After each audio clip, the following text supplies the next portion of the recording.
जिस दिन शिवलिंग प्रकट हुआ, उस शिवलिंग का और सबसे पहले जिसने पूजा करी, यह ज्ञान आपको होना चाहिए। भगवान शिव ने जैसे ही कहा कि मेरे शिवलिंग पर जो जल चढ़ाएगा, लाल चंदन जल में घिसकर लगाएगा, जो भांग के पत्ते, धतूरे के फल, आक, अकवा, मंदार के फूल और दुर्वा घास आदि जो चढ़ाएगा, समी पत्र के डंठल समेत पत्ते और दुर्वा घास का सबसे ऊपरी भाग होना चाहिए। ये जो घास, हरी घास है, इसको दुर्वा कहते हैं। राजस्थानी भाषा में इसको दूब कहते हैं, कहीं दूबड़ी कहते हैं।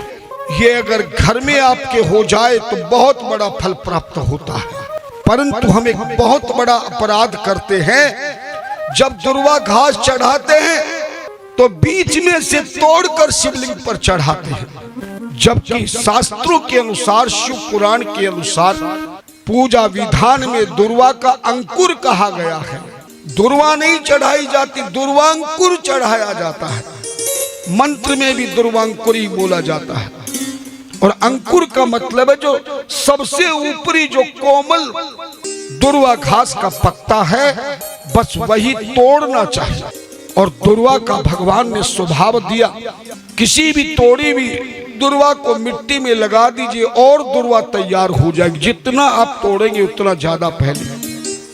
मगर दुर्वा घास को केवल शिवलिंग को चढ़ाने पर दुर्वांकुर चढ़ाना चाहिए, सबसे ऊपरी भाग चढ़ाए। इन पांचों चीजों का प्रकट हो गया। तीनों देवताओं की शक्ति से बेल पत्र प्रकट हो गए। भगवान ने वरदान दिया, त्रिदलम त्रिगुणाकारम त्रिदेवम त्रियायुधम त्रिजन्म पाप संहारम बेल पत्रम शिवार्पण। ये तीन दल हैं, तीनों देवता हैं, तीनों गुण हैं, सत रज तम।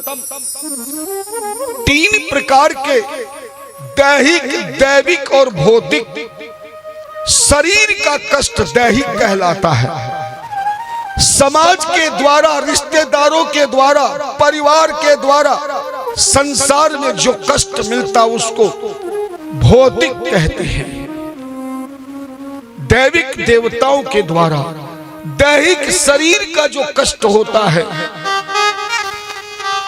और इस तरह से दैहिक, दैविक और भौतिक, भौतिक संसार का दुख, ये तीन प्रकार के कष्टों को बेलपत्र चढ़ाने मात्र से तीनों प्रकार के कष्ट दूर हो जाते हैं। लेकिन कैसे कैसे चढ़ाना चाहिए तो मैं आगे बताऊंगा। पहले ये बताऊं कि जैसे ही ज्योतिर्लिंग स्पष्ट प्रकट हुआ काशी नगरी में, तो सबसे पहले पूजा किसने करी, याद रखना। सबसे पहले पूजा शिवलिंग की काशी नगरी में ब्रह्मा विष्णु ने करी। किसने करी? ब्रह्मा विष्णु। ब्रह्मा विष्णु। और जैसे ही ब्रह्मा विष्णु ने जल चढ़ाया, उस समय कोई लोटा नहीं था, कोई कटोरी नहीं थी, कोई श्रृंगी नहीं थी। आपसे कोई पूछे कि ब्रह्मा जी विष्णु जी ने जल कैसे चढ़ाया, क्योंकि शिवलिंग पर अखंड जल चढ़ा था, थोड़ा सा जल नहीं चढ़ा था। और शिवलिंग पर धारा के द्वारा अखंड चढ़ाना चाहिए। भगवान ने समस्त मनुष्यों को, देवताओं को हाथ दिए हैं, और ये हमारे हाथ हमारे जीवन का पालन करने वाले बर्तन हैं। किसी के पास कोई बर्तन ना हो, आप रेल में यात्रा करते हैं और कुछ भी ना हो, तो बिना थाली, कटोरी, प्लेट के आप हाथ में रखकर खाते हैं कि नहीं? बोलो ना। पीने के लिए गिलास ना हो तो हम हाथ की कटोरी बना, आधी कटोरी बना करके पानी पी लेते हैं। ये करपात्र कहलाता है। बहुत से संत जिंदगी में कभी किसी सांसारिक पात्रों का प्रयोग नहीं करते, वो केवल करपात्र का ही प्रयोग करते हैं। इसीलिए उन संतों का नाम करपात्री हो जाता है। कर मानी हाथ, पात्र मानी बर्तन। तो दोनों हाथों की अंजलि से भगवान विष्णु ने इस तरह से जल चढ़ाने के लिए ज्योतिर्स्तंभ पर आकृति बनाई।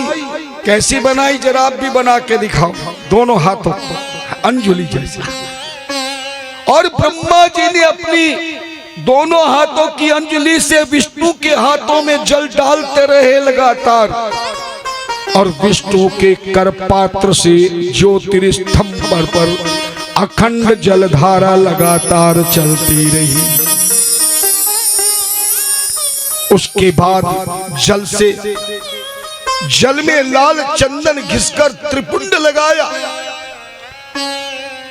और उसके पश्चात भांग के पत्ते चढ़ाए, धतूरे के फल चढ़ाए, मंदार, अकवा, आकड़ा के फूल चढ़ाए, समी पत्र की टहनी समेत पत्ते चढ़ाए, और दुर्वा का सबसे ऊपरी भाग दुर्वांकुर चढ़ा दिया। और अंतिम में एक एक बेल पत्र लेकर भगवान विष्णु और ब्रह्मा ने पहली बार काशी नगरी में ये प्रकट हुए ज्योतिर्स्तंभ को बेल पत्र चढ़ा दिए। धन्यवाद। और जैसे ही भगवान शिव की पहली बार शिवलिंग ज्योतिर्स्तंभ में पूजन हुआ, सबसे पहले किसने पूजा करी? जरा जोर से बोलो, अभी बताया ब्रह्मा विष्णु। हाँ। और पूजा के बाद हाथों से ताली बजा बजा कर, झूम झूम कर, नाच नाच कर भगवान शिव को मनाने लगे। आप किसमें कैसे मनाना चाहते हैं? आप में से कितने लोग हैं जो ब्रह्मा विष्णु के साथ मानसिक रूप से जल चढ़ाकर, तिलक लगाकर, भांग, धतूरा, आग समेत दुर्वा घास चढ़ाकर, बेल पत्र चढ़ाकर अब ताली बजा बजा के शिव को मनाना है? फिर ऐसे नहीं मनेंगे, ऐसे बजाओगे तो प्रेम से मनाना है। मन करे नाचने का तो अपनी जगह खड़े होकर नाच नाच कर, जैसे ब्रह्मा विष्णु ने प्रसन्न किया। याद रखना, काशी नगरी में सदाशिव शक्ति का प्राकट्य हुआ, ब्रह्मा विष्णु का प्राकट्य हुआ, तपस्या से जल प्रकट हुआ, ज्योतिर्स्तंभ प्रकट हुआ, और पहली बार ब्रह्मा विष्णु ने करपात्र से अखंड जल चढ़ाकर, लाल चंदन का तिलक लगाकर, भांग धतूरा, मंदार और समी पत्र दुर्वांकुर चढ़ाकर बेल पत्र चढ़ाया। बड़े प्रेम से झूम करके प्रभु को मनाया। सदाशिव प्रसन्न हो गए।